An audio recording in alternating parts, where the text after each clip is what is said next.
오늘 1부 예배 하나님의 말씀은 누가복음 2장 25절에서 32절까지 말씀입니다. 누가복음 2장 25절에서 32절까지의 말씀, 저와 한 절씩 교독하겠습니다. 제가 먼저 읽습니다. 예루살렘에 시므온이라는 사람이 있으니 이 사람은 의롭고 경건하여 이스라엘의 위로를 기다리는 자라. 성령이 그 위에 계시더라.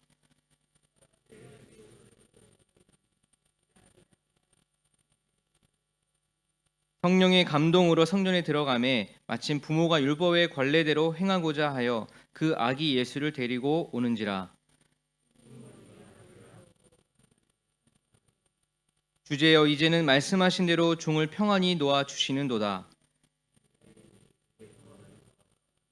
이는 만민 앞에 예비하신 것이요 이방을 비추는 빛이요 그의 백성 이스라엘의 영광이니이다 하니. 아멘. 기대가 큰 만큼 기쁨도 크다라는 제목으로 여러분들과 설교를 나누도록 하겠습니다. 여러분, 엊그제 밤에 축구 보셨습니까? 보신 분 꽤 되시는군요. 자매분들도 많이 보셨네요. 저도 그때 축구를 봤습니다. 한국이 이제 조별리그에서 아주 강호 포르투갈을 이기고 16강 토너먼트 진출에 성공을 했습니다. 그 축구 보면서 너무나 기뻤어요. 밤이라서 이렇게 소리라도 좀 지르고 싶었는데 그러지 못하고 이불에 얼굴을 파묻고 혼자 너무나 기뻐서 눈물을 흘렸습니다. 관심을 가지고 보시는 분은 아시겠지만 이번에 그 한국 축구 대표팀이 꽤 내용이 좋습니다. 그렇죠? 뭐 또 선수들의 의지가 화면에만 비추어 우리가 볼 수밖에 없지만 굉장히 선수들의 의지도 굉장히 강하다는 것을 우리가 볼 수 있습니다. 안타깝게도 포르투갈 전 그 두 게임을 봤을 때 굉장히 내용도 되게 좋았는데도 불구하고 이 한국팀이 16강 그 토너먼트 진출에 굉장히 어려움이 있다는 것을 아마도 잘 아실 것입니다. 첫 번째 경기 되게 잘했는데 우루과이하고 비겼고, 두 번째는 또 이렇게 가나한테도 잘했지만 또 2대3으로 졌습니다. 제가 축구 얘기를 하는 이유는 이 메시지와 관련이 있어서 그렇습니다. 네, 우리가 포르투갈을 반드시 이겨야 좀 16강에 갈 수 있는 그런 좀 발판이, 그런 희망이 보였어요. 근데 뭐 포르투갈을 아시다시피 뭐 유명한 호날두 선수도 있고 아주 뭐 우승 후보라고 하는 굉장히 아주 축구를 잘하는 팀입니다. 한국이 16강에 갈 수 있는 유일한 방법은 포르투갈을 어쨌든 1대0이든지 2대1로 이렇게 이기고 그다음에 우루과이하고 가나의 경기를 봐야 되는 거예요. 그리고 우루과이가 가나를 반드시 이겨야 되는데 더 크게 이기면 안 되는. 그래서 딱 그 정해진 틀로만 가야지 우리 한국 팀이 이렇게 16강에 올라갈 수 있는 그런 기회가 있었습니다. 90분까지도 이렇게 쭉 보는데 1대1 그 팽팽한 그런 상황에서 이대로 끝나는구나. 또 4년을 기다려야 되는구나. 마음을 먹고 있을 때 그 황희찬 선수가 그 손흥민 선수의 그 어시스트를 받아서 멋지게 골을 91분에 넣게 되었습니다. 너무너무 기쁘고요. 너무나 기다려왔던 그런 순간입니다. 그리고 이제 다 끝나고 얼른 채널을 돌려서 그 우루과이와 가나 팀을 이렇게 보고 있는데 막 7분이나 남았더라고요. 그래가지고 7분 동안 그걸 보면서 얼마나 긴장하면서 마지막에 딱 경기가 2대0으로 끝났을 때 16강에 드디어 진출했구나 하면서 뭐 보는 선수들이나 아니면 뭐 방송을 진행하는 그런 캐스터 그분들이나 뭐 거기에 관중들이나 보고 있는 뭐 우리들이나 아마도 다 기쁨의 눈물을 흘리지 않았을까 이런 생각을 하게 되었어요. 왜 그렇게 사람들이 울었을까요? 거기에 막 비춰지는 사람들이나 선수들이나 아마도 이 16강이라는 그 16강 진출이라는 이 꿈의 어떤 그 결과를 너무나 오랫동안 기다려왔기 때문 아니겠습니까? 어떤 선수는 4년을 기다려왔고 어떤 선수는 월드컵 뭐 3번, 4번 출전하면서 10년 이상을 기다려왔던 그런 선수들도 있습니다. 15년 전쯤 되더라고요. 한 영화가 나왔어요. 그 우리 생애 최고의 순간이라는 영화. 그러니까 잘 모르시는 분들 계실 텐데 줄여서 우생순이라고 했습니다. 그게 아마 더 기억이 아마 남으실 것 같아요. 2004년 아테네 올림픽에 참여했던 여자 핸드볼 선수 그의 삶 그리고 그 경기를 바탕으로 만든 그런 영화였습니다. 올림픽에서 늘 좋은 성적을 거둬왔어요. 여자 국가대표 핸드볼 팀이요. 근데 사실 그 핸드볼이란 게 우리나라에서 비인기 종목이다 보니까 굉장히 그 상황이 열악하고 또 이게 그때 당시 결승전에서 이게 덴마크하고 이렇게 붙었거든요. 근데 전반전 동점으로 끝나고 후반전 동점으로 끝나고 연장전 갔는데 동점으로 끝나서 이 승부 던지기 축구는 승부차기라는데 승부 던지기를 했는데 결국은 아쉽게도 패해서 은메달을 땄던 그 내용을 바탕으로 영화를 만들었어요. 우생순 우리 생애 최고의 순간이라는 그런 영화를 만들었는데 그 제목을 보면서 저한테는 참 그 제목이 너무 마음에 들더라고요. 근데 왜 이런 제목이 되었을까를 좀 생각을 해보게 되었어요. 그들이 실력이 있었습니다. 근데 이제 워낙 비인기 종목이다 보니까 너무 이렇게 어떤 경제적으로 받쳐주지 않고 스폰서 없고 어떤 선수들은 평소에는 팀에 소속이 안 돼 있는 거예요. 뭐 개인 연습을 하고 어떤 사람은 주부고 어떤 사람은 다른 회사를 다니고 있고 그러니까 이런 사람들이 국가대표라는 그 어떤 팀에 모여서 아주 일정 기간 동안 피나는 연습을 하고 자신의 꿈을 성취하게 되는데 그들이 꿈들이 다 있는 거예요. 올림픽에 나갈 수 있는. 그래서 거기서 게임을 뛸 수 있는 꿈이 있는데 유일하게 그 꿈을 성취할 수 있는 방법은 국가대표라는 팀에서 활약을 하는 것이고 그들이 흘린 땀과 그 열정의 결과를 맺는 그 순간 바로 그것이 우리 생애 최고의 순간이다 라는 결론을 내리면서 이 제목을 짓지 않았을까라는 생각을 해보게 되었습니다. 오늘은 대림절 둘째 주입니다. 대림절 하면은 그 뜻이 뭔가 기다리다라는 뜻이잖아요. 오심을 기다리다라는 뜻을 갖습니다. 그 기다림은 다른 것이 아니라 예수님께서 성육신 하셔서 이 땅에 육신의 몸을 가지고 온 그날을 우리가 기다리는 것이죠. 여러분 우리들에게 있어서 최고의 순간은 어떤 순간이었습니까? 한번 기억해 보십시오. 우리 인생에 있어서 진짜 짜릿하고 너무너무 즐겁고 행복하고 기쁘고 감격되고 그렇게 울고 했던 그때가 여러분 혹시 있지 않으십니까? 무슨 일 때문에 그러셨는지 또 그때는 어떤 감정이었는지 오늘 말씀을 통해서 그때 한번 그 감정 그때 어떤 일이 있었는지 내가 왜 그랬는지를 한번 기억을 한번 더듬어 보는 그런 시간이 되면 좋겠습니다. 우리 생애 최고의 순간은 어땠을까? 뭐 예를 들어서 어떤 일을 마침내 성취했을 때 몇 번이고 시험에 도전했지만 떨어졌지만 드디어 그 시험에 붙었을 때나 또 사랑하는 사람과 결혼했을 때 결혼하고 나서 임신을 하고 그 아기를 바로 만나는 게 아니라 10달이라는 그런 시간을 우리가 기다려야 한다는 것 그리고 또 뭐 대학에 들어갔을 때나 뭐 자신들이 계획했던 그 일을 드디어 해냈을 때 그때가 아마도 우리 인생 가운데 최고의 순간이 아니었을까 그때 그 기분이 정말 지금도 내 머릿속에 내 가슴속에 남아있지 않을까 이런 생각을 해보게 됩니다. 근데 아마 각자의 최고의 순간은 아마 다 다르겠지만 그 순간을 잘 기억해 보면 그 안에 공통점이 있다는 것을 보게 됩니다. 그 공통점이 무엇입니까? 바로 기다림이라는 시간이 있었다는 것입니다. 기다림. 원하는 대학에 들어가기 위해서 그 시험 날짜를 기다리면서 최선을 다해서 준비를 하죠. 또 예쁜 아기를 보기 위해서는 10달이라는 시간을 또 기다려야 합니다. 엊그제 대한민국이 그리고 일본도 16강에 올라갔는데 그 선수들의 그 4년간의 피나는 그런 노력과 기다림이 있었고 그 TV 중계를 하시는 분이 이렇게 얘기를 하는 거예요. 그 얼마 시간이 남지 않았을 때 안정환 선수가 이렇게 얘기를 하더라고요. 선수들 여기서 못 올라가면 또 4년을 기다려야 되거든요. 마지막까지 최선을 다했으면 좋겠습니다. 라고 그 정말 후배들을 향한 그 마음 자기가 고생했던 그 기억을 떠올리면서 여러분 여기서 못 올라가면 또 4년을 기다려야 됩니다. 라고 하는데 그때 제 마음이 사실 먹먹해지더라고요. 4년 동안 정말 얼마나 그 시간을 기다려왔을까. 이 시간을 얼마나 기다려왔을까. 근데 여기서 실패하면 여기서 또 떨어지면 또 4년이라는 시간을 기다려야 되는데 4년이라는 시간이 짧지 않은 시간이잖아요. 그 말을 듣는 순간에 제가 눈물이 핑 이렇게 돌더라고요. 우리 인생 가운데 그런 기다림의 시간이 있지 않으셨습니까? 그렇습니다. 이 기다림이란 무언가 성취되기까지 마치 필수로 여겨지는 듯한 그런 것들이 있다는 것이죠.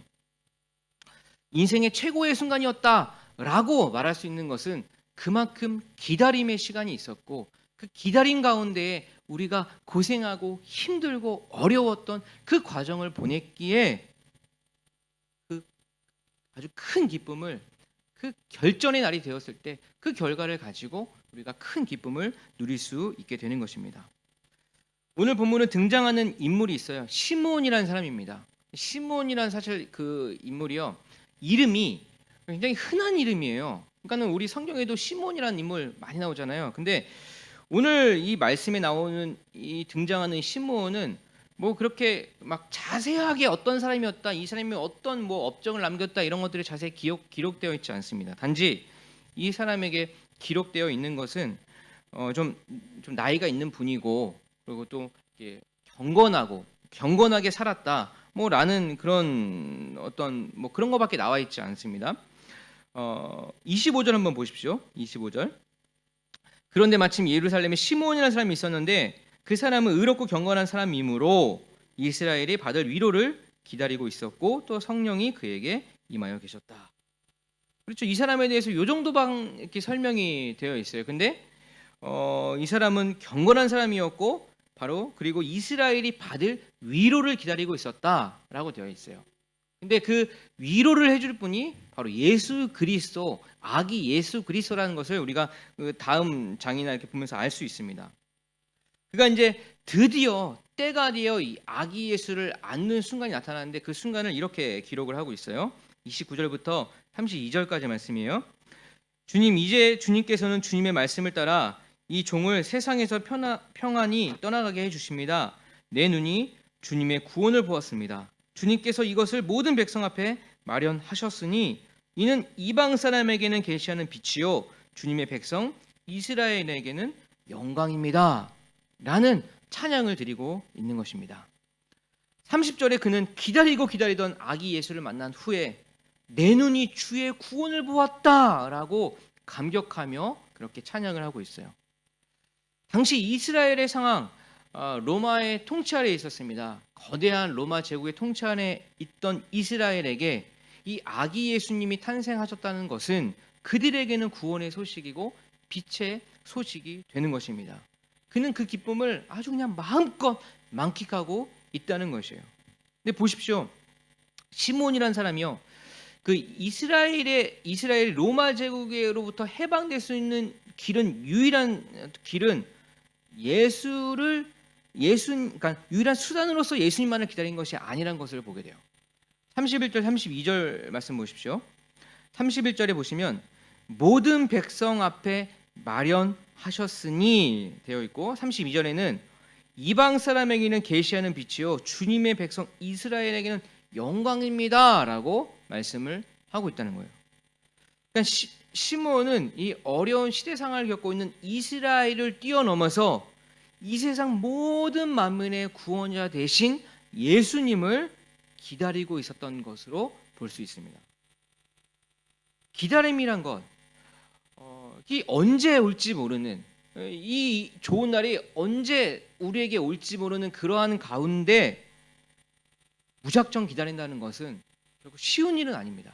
지금 어려움을 겪고 있는 분들, 지금 참 이 슬픈 때를 겪고 있는 분들에게 곧 좋아질 거야, 곧 좋은 때가 올 거야 라고 이야기하는 것은 어떻게 보면 좀 책임감이 없는, 그리고 그날이 언제일지 모르기 때문에 그 아픔을 그걸로 달래줄 수 없는 그런 기다림이 아니겠습니까?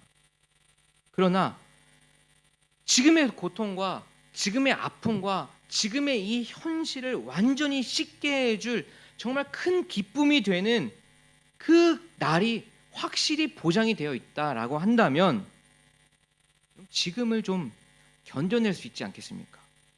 바로 시므온은 그때 확실히 있을 그때를 기다린 것입니다. 구원의 소식, 기쁜 소식, 예수님을 기다린 것입니다. 저는 영화를 이제 시간이 없어서 뭐 많이 보지 못했는데 그래도 가끔 봅니다. 가끔 보는데 뭐 새로운 영화를 나오는 것을 이렇게 뭐가 나왔다는 건 보지만 정작 제가 보는 영화는 거의 봤던 영화, 그 예전 영화 몇 번이고 봤던 영화를 이렇게 보게 되더라고요. 그러니까 몰라 제가 이렇게 원하는 것 같아요. 근데 제가 왜 그거를 원하나? 보통 영화를 제가 한 영화를 좋아하면은 한 30번은 본 것 같아요. 그걸 왜 내가 똑같은 거를 계속 보고 있나? 뭔가 정신적으로 문제가 있는 건 아닐까? 이런 생각도 해봤어요. 근데 제가 그 영화를 보는 이유는 뭐 내용도 다 알고 그 대사도 다 알고 거기에 나오는 그 장면에 나오는 음악도 다 기억을 하고 있는데 제가 그 영화를 보는 이유는 그 영화의 끝이 해피엔딩이라는 거예요. 해피엔딩. 제가 냉정과 열정 사이라는 영화를 너무 좋아해요. 오늘 아침에도 이 메시지 준비하다가 시간 없으니까 짤로 15분짜리로 이렇게 한 거를 또 보고 왔어요. 근데 너무나 좋은 거예요.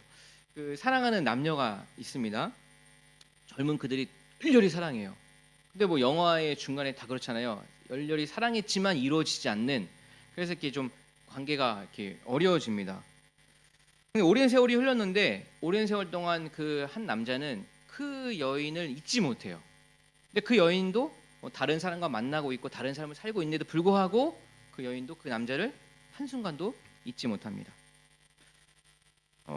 이태리의 어느 곳 어느 날에 우연히 남자는 그 여자를 발견하게 돼요. 그 여자에게 자신을 좀 알리고 싶지만 왜 좀 알릴 방법이 없어서 막 좀 어찌할 바를 모를 때 그 어떤 파티장이 들어가게 됩니다.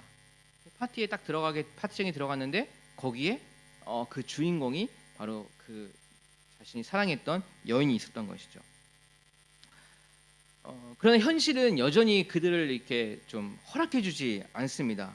그러나 마지막 기로에 선 그 두 남녀는 다시 서로를 알아보고 이렇게 선택을 하게 돼요. 여자는 먼저 떠납니다. 남자가 다시 한번 기회를 그 기적은 다시 한번 찾아오지 않는다는 그 마음에 그 밀라노행 기차를 15분 먼저 가는 그 기차를 먼저 탑니다. 타서 그 먼저 떠나는 그 여인은 기차가 좀 급행인가 봐요. 빨리 가가지고 기다려 플랫폼에서. 수많은 인파가 그 기차에서 내리는데 서로 딱 그 두 장면, 그 여인과 그 남자의 그 둘이 클로즈업을 하는데 저는 그게 너무 좋은 거예요. 너무 행복해 보였습니다. 마지막에 그렇게 끝이 나고 사랑이 이루어지는 걸 보면서 진짜 우리의 삶이 이 영화처럼 이 해피엔딩으로 끝나는 뭔가 정해져 있는 그런 삶을 산다면 지금 우리가 사는 지금도 또 우리가 어렵지만 견딜 수 있지 않을까, 이런 생각을 해보게 되었어요. 때론 살면서 어려움을 겪기도 합니다. 뭐 지금이 이럴 수도 있죠. 그렇지만 우리에게 있어서 그날이 정해져 있다면, 그 마지막이 확실히 보장만 되어 있다면 지금을 뭐 아닐 수 있지만 좀 즐기면서 보낼 수 있지 않을까요? 우리의 기다림이 바로 그런 것이라고 할 수 있습니다. 예수님이 이 땅에 성육신하여 오셨고 이 땅에 구원을 선포하였어요. 묶여있는 자에게, 억눌린 자에게 자유를 선포하셨습니다. 우리에게 늘 가지고 있던 그 죄의 짐을 해결하시기 위해서 예수님께서, 하나님 되신 예수님께서 직접 육신의 몸을 가지고 이 땅에 오셨다는 것입니다. 그리고 우리를 위해서 죽으셨어요. 죽으셨으면 그대로 끝나고 우리도 그 짐을 지고 갈 수밖에 없는 현실이지만 우리 예수님께서는 3일 뒤에 죽음에서 부활해 주셨다는 사실입니다. 그리고 우리에게 약속해 주셨습니다. 내가 간 그대로 다시 오겠다라는 약속을 우리에게 해 주셨다는 것입니다. 우리가 그 믿음을 진짜 붙잡고 있다면, 정말 그것을 믿는다면 영화야 말 그대로 해피엔딩으로 끝나는 것이지만 우리에게 있어서의 그날은 다시 행복의 시작이 될 줄 믿습니다. 여러분, 그렇다면 그 해피엔딩 같은 그 영화 속을 사는 저희들이라면 어떻게 그날을 기다리면 좋을까? 어떻게 다시 오실 주님을 우리는 맞이하면 좋을까? 고민해 볼 필요가 있다는 것이죠. 우리가 오늘 본문에 나오는 이 신문을 통해서 같이 한번 그렇게 생각을 해보기를 원합니다. 시몬이 살았던 삶은 말 그대로 경건한 삶이었다는 거야. 경건한 삶. 경건이란 무엇입니까? 경건의 성경적인 의미는 하나님의 거룩한 성품을 담는 것입니다. 보이지 않는 하나님을 어떻게 우리가 담겠습니까? 바로 성육신하신 예수님의 삶, 예수님의 말씀을 순종하고 그 삶을 닮아가는 것이죠. 우리는 예수님께서 성육신하여 사신 삶을 성경의 기록을 통해서 우리가 볼 수가 있습니다. 여러분, 예수님의 삶 중에 우리가 가장 대표적인 것, 가장 우리가 본받아야 할 것이 무엇입니까? 수많은 것들이 있겠지만 먼저는 예수님은 기도하는 삶을 사셨다는 거예요. 누가복음 5장 15절에서 16절 말씀에 이렇게 말씀합니다. 그러나 예수의 소문이 더욱더 퍼지니 큰 무리가 그의 말씀도 듣고 또 자기들의 병도 고치고자 하여 모여들었다. 그러나 예수님께서는 외딴 데로 물러가서 기도하셨다라고 말씀을 하고 있어요. 예수님의 공생의 기간 중 누구보다도 바쁜 삶을 사신 분입니다.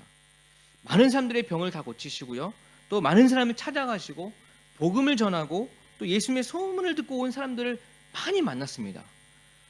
하루 종일 숨도 돌릴 틈 없는 그 예수님의 삶 가운데 그럼에도 불구하고 예수님은 시간을 일부러 내서 한적한 곳에 가서 기도하셨다라고 말씀을 하고 있어요.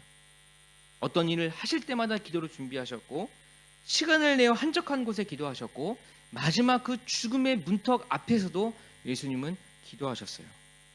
예수님은 그리스도인들이 살아갈 최고의 삶을 몸소 보여주셨습니다. 여러분, 우리가 이 말씀 다 알고 있습니다. 마태복음 7장 7절 8절 말씀에 구하여라 그리하면 하나님께서 너희에게 주실 것이다. 찾아라 그리하면 너희가 찾을 것이다. 문을 두드리라 그리하면 하나님께서 너희에게 열어주실 것이다.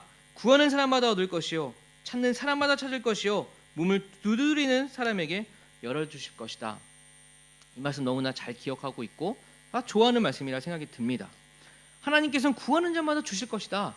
또 찾으면 찾아낼 것이다. 문을 두드려라 열릴 것이다 라는 약속을 해 주셨습니다. 그래서 우리는 이 말씀을 붙들고 기도하면 돼요. 주님께 구하고 찾고 문을 두드리면 열릴 것입니다. 주님께서 약속하셨기 때문에 약속하신 것은 주님이 참 목숨을 우리에게 주시면서까지 그 약속을 지키신 분 아닙니까? 그런데 그 약속을 정말로 믿고 이 말씀을 정말로 붙들고 모든 것이 진짜로 다 이루어진다면 여러분, 기도하지 않는 분이 혹시 있을까요? 물론 그때도 기도하지 않은 분이 있겠지만 이 우리가 기도한 대로 우리가 정말 구한 대로 찾는 대로 두드린 대로 이것이 다 열린다면 여러분, 이른 아침에 기도하는 것이 좀 피곤할 수도 있고 아무리 바쁘다고 하더라도 그 이루어진다는 보장이 정말로 있다면 우리는 아마 다 기도할 것입니다. 그런데 많은 사람들이, 저도 마찬가지지만 많은 사람들이 그렇게 많이 기도하지는 않는 것 같아요. 왜 그럴까요? 아마도 이렇게는 기도하지만 이렇게 구하고 찾고 두드리는 기도를 하기는 하지만 현실적으로 볼 때 안 되는 것이 참 많다라는 생각이 우리 마음 한켠에 혹시 있지는 않으십니까? 안 되는 것은 안 되는 거지. 아무리 내가 무리한 기도를 한다 하더라도 안 되는 건 안 되지 않을까라는 그 마음이 있지는 않을까요? 저한테도 그런 마음이 있더라고요. 그러면 하나님 말씀이 거짓일까? 하나님이 그냥 뜬구름 잡는 이야기를 하신 것일까? 여러분, 그렇지 않습니다. 하나님은 반드시 약속한 것을 지키시는 분이에요. 기도한 대로 이루어지지 않는 것은 하나님의 응답을 우리가 다 이해하지 못하기 때문입니다. 아이들이 초콜릿을 구하고 사탕을 구하지만 우리 엄마 아빠들은 아이들이 원하는 대로 다 주지 않고 차라리 몸에 좋은 딴 거를 주는 것처럼 우리는 하나님의 어떤 기도의 응답을 다 이해하지 못할 때가 있습니다. 예전에 제가 아는 후배가 이 군대를 이렇게 카투사로 가고 싶어 했던 후배가 있었어요. 열심히 기도했습니다. 여러 사람들에게 기도 부탁을 하고 또 되게 재미있었던 거는 그 후배의 친척 중에 한 목사님이 계셨어요. 근데 그 목사님이 아주 특별한 달란트를 받은 목사님이었어요. 앞으로 무슨 일이 벌어질지 기도하면은 하나님으로부터 직접 듣는 그런 예지의 능력을 갖고 있던 그런 목사님이라고 들었어요. 그래서 그 후배는요, 카투사로 가기로 엄청 원했고 기도했고 또 그 친척 목사님에게 기도 부탁을 하니 그 목사님께서 하시는 말씀이 반드시 추첨이 잘 돼서 카투사에 갈 거다라는 라고 말씀을 해주셨다는 거예요. 그러니까 확신을 갖게 된 거죠. 뭐 다른 사람도 아닌 목사님이 그렇게 말씀해 주셨으니까. 근데 결과적으로요, 그 친구가, 그 후배가 2번이나 카츄샤 그 추첨에, 이렇게 뺑뺑이라고 하죠, 거기 떨어졌어요. 그러니까 그 후배가 굉장히 혼란스러워했습니다. 그러니까 제가 그때 우리 교회가 이렇게 세일 어떤 그런 조직이었는데, 제가 셀장이었고 그 친구가 진짜 셀원이었는데 굉장히 혼란스러워했어요. 아니, 이렇게 기도 부탁도 많이 하고, 그리고 그 예지의 능력을, 달란트를 가진 그 목사님이 반드시 이렇게 추첨이 된다고 말씀을 해준데도 불구하고 2번이나 이렇게 떨어진 거예요. 그러니까 너무너무 고통스러워했고 혼란스러웠습니다. 도대체 이게 뭔 일인가? 저도 궁금하더라고요. 왜 이렇게 안 맞지? 그런 느낌. 제가 그때를 회상해 보면서 제가 그 후배에게 했던 이야기는요, 제가 그랬어요. 저도 그때는 너무 이제 20대 초반이었기 때문에 그 목사님 말 믿지 마. 그 목사님 이상한 것 같아. 그런 게 어딨어. 하나님은 너가 어디를 가든지 다 좋은 길로 인도하실 거야 했던 그런 기억이 있어요. 근데 제가 그때를 다시 회상하면서 메시지를 이제 준비하면서 들었던 생각은, 하나님은 당시 그가 카츄사에 가게 해주세요 했던 그 맹목적인 기도, 그때 당시에는 이거 너무 이기적인 기도 아닌가? 그럼 자기가 가면은 누군가 떨어지는 거잖아, 이런 생각도 했단 말이에요. 근데 그런 기도도 어제 묵상하면서 제가 메시지 준비해 들은 생각은, 하나님은 그런 맹목적인 기도, 어떻게 보면 되게 이기적인 그의 미숙한 기도도 우리 하나님은 들으신다는 것입니다. 듣고 계신다는 거예요. 그가 아무리 미숙하고 좋은 단어, 멋있는 언어로 기도하지 않는다 하더라도 그의 미숙한 기도도 주님 들으신다는 것이죠. 그 간절한 기도를 하나님은 어떻게 인도하셨을까? 어떻게 응답하셨을까? 생각해 보니 그 후배가 비록 카츄사에는 가지 못했습니다. 그런데 그 후배는 얼마 지나지 않아 현실을 되찾았고요. 그리고 현실을 받아들이고 육군에 들어가게 되었어요.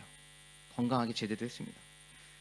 비록 그가 기도하고 원했던 카츄샤, 그 예지의 능력을 가지고 그에게 확언을 했던 그 목사님의 말씀도 있었지만, 그래서 그가 카츄샤에 떨어져서 여러 혼란함도 겪게 되었지만, 그는 얼마 지나지 않아 현실에 그 마음의 안정을 되찾고 현실을 받아들이고 당당히 육군에 가게 된 후배의 모습을 기억합니다. 말씀을 준비하면서 저는 그 형제가 카츄사에 들어가서 배우고 경험을 쌓던 그 어떤 것보다, 그 형제가 당시 혼란스러워하면서 다시 하나님을 붙들게 되고 다시 기도하게 되고 기도하면서 어려운 현실을 버티게 되고 그 현실을 받아들이게 되고, 그러한 경험이, 힘들었던 그 경험이, 혼란스러웠던 그 경험이 카츄사에 가서 얻은 그 무엇보다 훨씬 더 값진 경험이었겠구나라는 생각을 해보게 되었어요. 왼쪽을 가거나 오른쪽을 가는 것보다 더 중요한 것은, 기도하는 사람은 그쪽이 어디든 간에 어떤 응답을 받던 간에 그 어디를 가도 버틸 수 있는 힘을 공급받게 된다는 것입니다. 왼쪽이든 어느 쪽이든 우리 주님은 늘 함께하고 계신다는 거예요. 어디든 함께하고 계신다는 그 사실을 기도하는 사람은 느끼게 된다는 것입니다. 그러기에 당신은 힘들 수 있어도, 당신은 어려울 수 있어도 기도하는 사람은 그 현실을 받아들이고 그 안에서 감사를 찾아 고백을 할 수 있게 된다는 것입니다. 주님을 기다리는 의롭고 경건한 시므온이 예수님의 오심에 대한 기다림을 버틸 수 있었던, 오랜 세월을 로마 제국의 통치 아래 버틸 수 있었던 그 힘은 누가복음 2장 25절의 제일 마지막 부분에 또 성령이 그에게 임하여 계셨다처럼, 기도하는 그에게, 기다림을 갖고 있는 그에게, 소망을 잃어버리지 않는 그에게 우리 주님께서는 성령님이 늘 함께하고 계셨다는 그 사실을 우리에게 보여주고 있습니다. 주님이 다시 오시는 그날까지 이 현실을 우리가 버티면서 기도하는 저와 여러분 되시기를 소원합니다. 두 번째, 해피엔딩 같은 영화 속을 사는 것 같은 저희들, 이미 그 행복을 기다리고 있는 저희들은 그럼 어떻게 하면 주님을 기다리면 좋은가? 이 대림절을 어떻게 보내면 좋을까? 두 번째는 성령 충만한 삶을 사는 것입니다. 시므온은 성령님이 함께하고 계시니 그 오랜 세월을 버틸 수 있었고 경건한 삶을 살아낼 수 있었고 최고의 순간을 맛볼 수 있었습니다. 읽었던 누가복음 2장 25절 다시 한번 보시면 그런데 마침 예루살렘에 시몬이라는 사람이 있었는데 그 사람은 의롭고 경건한 사람이므로 이스라엘이 받을 위로를 기다리고 있었고 또 성령이 그에게 임하여 계셨다. 성령님이 늘 시몬과 함께 하셨다라고 기록하고 있습니다. 여러분, 성령은 특별한 시몬에게만 주시는 것이 아닙니다. 성령은 구하는 자에게 주시는 하나님의 놀라운 선물입니다. 누가복음 11장 13절 말씀에 너희가 악할지라도 너희 자녀에게 좋은 것들을 줄 줄 알거든 하물며 하늘에 계신 아버지께서야 구하는 사람에게 성령을 주시지 않겠느냐라고 말씀하고 있어요. 주님께서는 비록 악한 자녀라 할지라도, 죄가 많고 허물이 많은 악한 자녀라 할지라도 내 자식이라면 좋은 거 골라서 주지 않겠니? 그 중에서 하나님이 가장 좋다고 생각하는 건 바로 내가 된 성령을 너에게 주시지 않겠니? 라고 말씀을 하고 있습니다. 다만 너희가 구하기만 해라. 너희가 구하기만 하면 가장 좋은 거 너에게 주시겠다라는 약속을 해주시고 계신다는 사실입니다. 기도를 통해서 늘 주님과 교제하는 사람은 성령 충만한 사람이에요. 여러분, 기도하는 것과 성령 충만한 것, 성령 충만한 사람이 기도하는 것은 다른 것이 아니에요. 다시요. 기도하는 것과 성령 충만한 것, 성령 충만한 사람이 기도하는 것은 늘 같이 가는 겁니다. 따로 분리되지 않아요. 이것은 늘 같이 있는 것입니다. 기도하는 사람이 성령 충만하고 성령 충만한 사람이 기도합니다. 여러분, 어떻습니까? 우리 마음이 지금 어떠세요? 여러분, 좀 혹시 마음이 겨울처럼 마음이 좀 차가운 분들이 혹시 계십니까? 아니면 좀 이렇게 마음이 좀 허전하고 건조한 그런 분들이 혹시 이 자리에 계십니까? 여러분, 기도 생활을 한번 점검해 보십시오. 나는 기도를 어떻게 하고 있는가? 누가복음 11장 9절 말씀을 다시 한번 보십시오. 내가 너희에게 말한다. 구하여라. 그리하면 너에게 주실 것이다. 찾아라. 그리하면 찾을 것이다. 문을 두드려라. 그리하면 너에게 열어주실 것이다. 약속하고 계세요. 우리는 주님께 구할 때, 기도할 때 성령 충만함 받게 되고요. 그 성령 충만함으로 인해서 우리는 최고의 순간을 기다릴 수 있게 되는 것입니다. 조금 지나면 죄악에 물들어 있고 도대체 희망이 없는 저희들에게 하나님께서 육신을 하고 성육신을 하고 이 땅에 오신 그날이 다가옵니다.